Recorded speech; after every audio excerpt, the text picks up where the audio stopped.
The House of Lords voted 348 to 225 on Wednesday afternoon on an amendment to the EU withdrawal bill.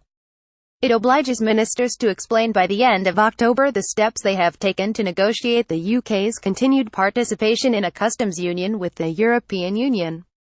In a second vote later in the day, the government lost by 97 votes on an amendment to the law which seeks to limit ministers' powers after Brexit.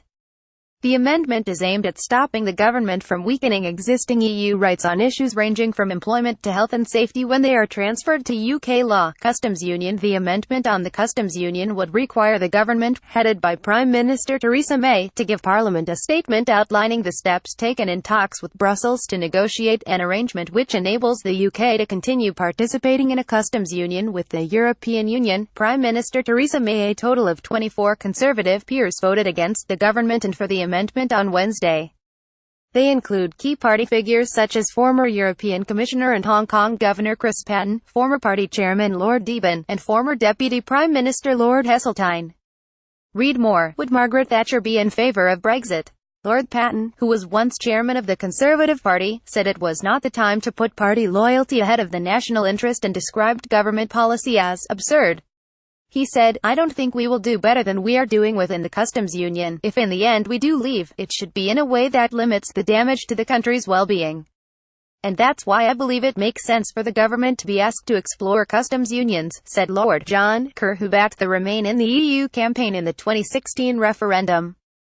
The government's Brexit department admitted to being disappointed at the vote, but in a statement said it did not commit the UK to remaining in a customs union with the EU. The Conservative government wants to leave the EU so it can forge its own free trade deals.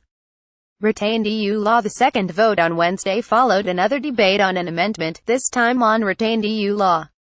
It proposes ministers should not be allowed to amend retained EU law in certain areas, including employment, equality, health and safety, consumer standards, and environmental protection. The government had hoped to retain the freedom to alter any legislation it saw fit. 14 Conservative peers voted for the amendment, against the government, as it went through 314 to 217. Both chambers have to agree on the final wording of the EU withdrawal bill before it can become law. A final vote is expected in October or November.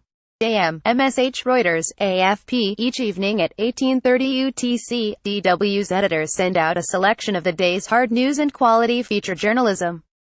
You can sign up to receive it directly here.